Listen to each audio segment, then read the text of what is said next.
नमस्कार, लोकसंदेश न्यूजमध्ये आपले स्वागत। मी मयुरी कुंभार। पाहुयात आजच्या काही ठळक घडामोडी। उपमुख्यमंत्री अजित पवार यांनी केंद्र सरकारकडून मदत करताना होणारा दुजाभाव लपून राहिलेला नाही अशी टीका पूरग्रस्तांच्या मदतीवरून मोदी सरकारवर केली आहे।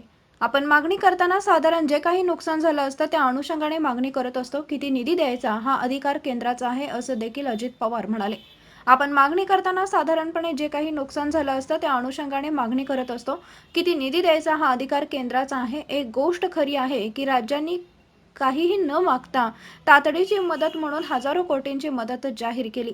सर्वच राज्यांच्या बाबतीमध्ये एकसारखी भूमिका केंद्राने घेतली तर ते जास्त उपयुक्त ठरेल। भारत सरकार हे देशाचं सरकार असतं। राज्यासोबत भेदभाव करू नये। त्यांच्या निर्णयानंतर त्रयस्थांना माध्यमातील लोकांना किंवा सहकाऱ्यांना पण वाटतं की यांच्यात कुठेतरी भेदभाव होते, पण तसं होता कामा नये असं अजित पवार म्हणाले। Bureau report, Loksandesh news. वेगवेगळ्या भागामध्ये पाऊस मोठ्या प्रमाणात पडलाय, पूर आले, प्रचंड शेतीचं नुकसान झालं, ही वस्तुस्थिती खरी आहे। परंतु काही भागात असंही झालंय की आज पाऊस पडला आणि दुसऱ्या दिवशी तिथं ऊन पडलंय। काही ठिकाणी धरणं पूर्ण भरलेली आहेत आणि धरणाचंही पाणी सोडलेलं आहे। विशेषतः नांदेड आणि त्या भागामध्ये पूरजन्य परिस्थिती निर्माण झालेली आहे। वेगवेगळ्या प्रकारच्या अशा नैसर्गिक संकट आल्यानंतर वेगवेगळ्या प्रकारच्या मागण्या शेतकरी वर्गाकडनं, लोकप्रतिनिधींकडनं, त्या भागातल्या पालकमंत्र्यांच्याकडनं आणि आमदारांच्याकडनं येत असतात।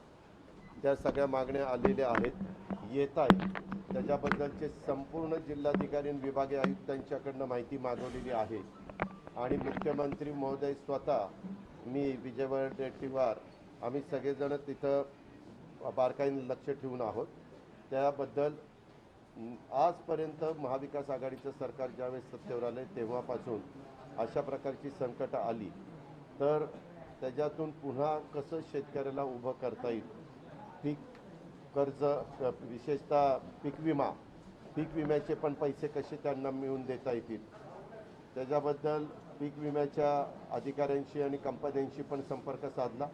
त्यांनाही सांगितलेलं आहे की अतोनात नुकसान झालं। मध्ये काही शेतकऱ्यांच्या क्लिप व्हायरल झालेल्या होत्या, तो स्वतः पाण्यात उभा होता आणि तो सांगत होता की बाबा आम्ही काय आता गळफास लावून घ्यायचा का वगैरे।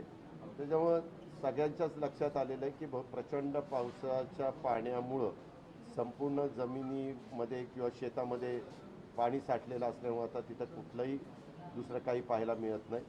त्याच्याबद्दलचे आकडे येत आहेत, ते आल्यानंतर निश्चितपणे राज्य सरकार तातडीनं निर्णय घेणार आहे। पण संपूर्ण माहिती आल्याशिवाय आपल्याला तसा प्रकारचा निर्णय घेता येत नाही।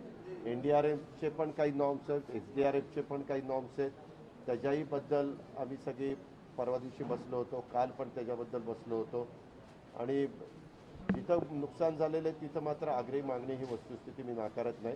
मुख्यमंत्री पण म्हणले की आपण जितका लवकर निर्णय घेता येईल तेवढा निर्णय घ्यायचा। दादा, आपण दौऱ्यावर जाणार आहात कारण सतत अतिवृष्टी होते, जमिनी खरवडून निघाल्या, वेगवेगळे पालकमंत्री त्या भागामध्ये दौऱ्यावर आहेत। आमचे प्रांताध्यक्ष जयंतराव पाटील देखील मराठवाड्याच्या दौऱ्यावर आहेत आणि त्यांनी ते सतत आमच्या संपर्कात आहेत, आम्ही त्यांच्या संपर्कात आहोत। तिथले कलेक्टर असतील, विभागीय आयुक्त असतील, कारण आज तिथल्या पहिल्यांदा त्या अडचणीतल्या माणसाला मदत करणं हे गरजेचं आहे।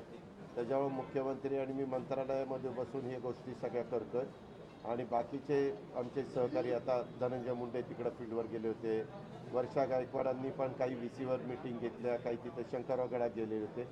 प्रत्येक पालकमंत्री त्या जिल्ह्यामध्ये फिरतो। आपत्ती ज्या पद्धतीने आहे ते पाहता 8,000 कोटी रुपये केंद्र सरकारकडून मागण्यात आले होते मदतीपायी, पण अवघे मिळाले 1100 कोटी रुपये। कुठेतरी केंद्र सरकार दुजाभाव करते किंवा फक्त आपली जिथे सरकार आहे तिथेच ही आपत्ती व्यवस्थापनाची मदत मिळते? आपण मागणी करताना साधारण जो काही हे झालेलं असतं, एकंदरीत शेतकऱ्यांचं नुकसान झालेलं असतं त्याचा विचार करून मागणी करत असतो। द्यायचा किती, काय किती हा शेवटी सर्वस्वी केंद्र सरकारचा अधिकार आहे। एक गोष्ट खरी आहे, आपण मागताना काही राज्यांमध्ये केंद्र सरकारने न मागता जाहीर केलं की तातडीची मदत म्हणून इतके 1000 कोटी रुपये। तशा पद्धतीनं सर्वच राज्यांच्या बाबतीमध्ये एकसारखी भूमिका केंद्राने घेतली तर ते जास्त उपयुक्त ठरेल। शेवटी भारत सरकार हे सर्वांचं मिळून ते सरकार असतं आणि त्याच्यामुळे राज्य पण असा भेदभाव केला जाऊ नये। पण आकडे ऐकल्यानंतर त्रयस्थांना किंवा मीडियातल्या लोकांना किंवा काही सहकाऱ्यांना पण वाटतं की बाबा ह्याच्यात कुठेतरी भेदभाव होतो. तसं होता कामा नये. त्याचा आपण एक मुद्दा असा आहे की अतुल देऊळगावकर जे पर्यावरण मंत्री त्यांचं म्हणणं आहे की जलयुक्त शिवारमध्ये जो गाळ काढला तो परत आला पात्रामध्ये आणि त्यामुळे अशा पद्धतीचं नियोजन चुकलं आहे, त्यामुळे मराठवाड्यामध्ये ही परिस्थिती निर्माण झाली.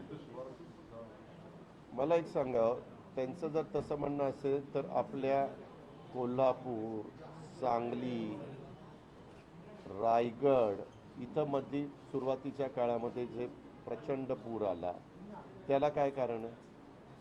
काय होतं, अशा प्रकारचा प्रसंग उद्भवला.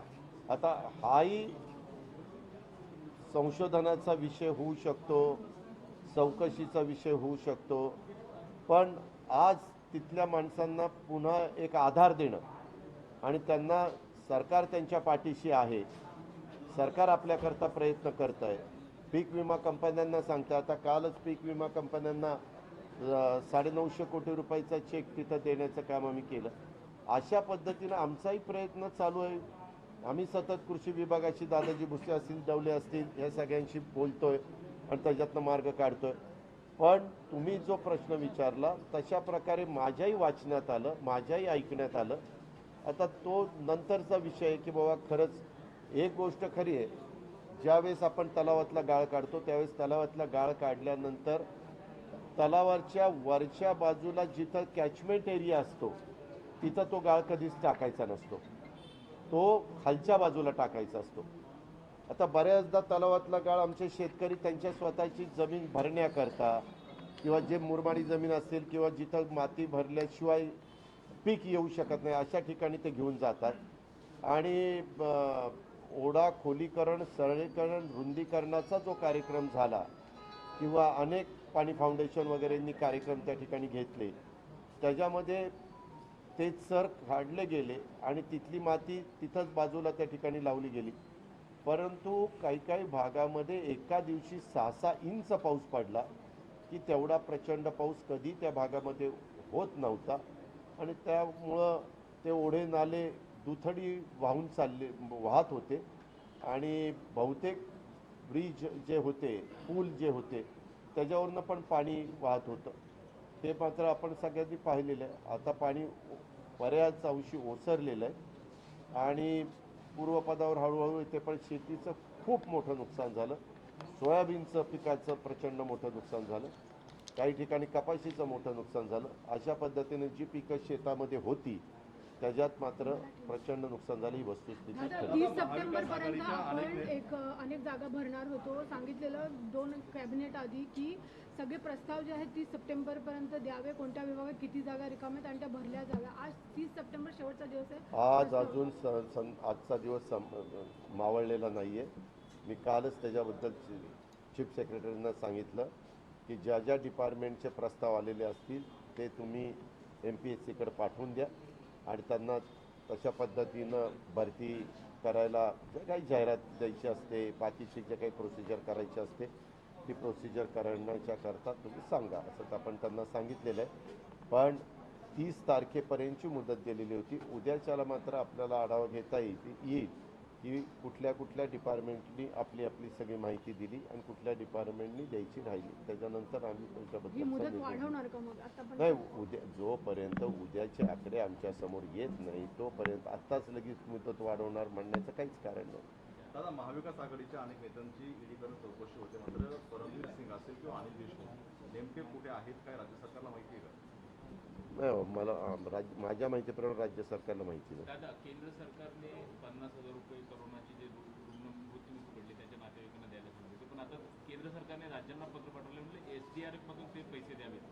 तर आपली तयारी आहे का? कारण की जवळपास 700 ते 800 कोटी रुपये SDRF मधनं देण्याच्या करता जर त्यांनी सांगितलेलं असेल तर देशातल्या प्रत्येक राज्यांना SDRF मधनं देता येतील, कारण SDRFचा निधी हा केंद्र सरकार देतं. जर केंद्र सरकार निधी देणार असेल तर त्या राज्यांना वाटप करायला काहीच अडचण नाही. दादा, ओबीसीचं राजकीय आरक्षणासाठी जो काही डेटा गोळा करायचा आहे तर मागासवर्ग आयोगाने आपल्याकडे मागणी केलेली आहे. ती आर्थिक तरतूद अद्यापर्यंत झालेली नाही. मुख्यमंत्र्यांनी त्या संदर्भातलं पत्र माझ्या माहितीप्रमाणे कालच आयोगाला दिलेलं आहे. आयोगाने ते पत्र वाचल्यानंतर ते सांगतील किंवा ह्याच्यामध्ये त्यांना काय काय लागणार आहे म्हणजे काही कर्मचारी लागणार आहेत, अधिकारी लागणार आहेत, निधी लागणार आहे, ते जे काही सांगतील तशा पद्धतीनं निधी उपलब्ध करून देण्याचं काम राज्य सरकार करेल. पिछले 2.5 साल में अगर हम बात करें तो तीसरा ऐसा ये साइक्लोन आया है जो महाराष्ट्र को हिट किया है और बड़े पैमाने पे इस बार खेती का नुकसान हुआ है।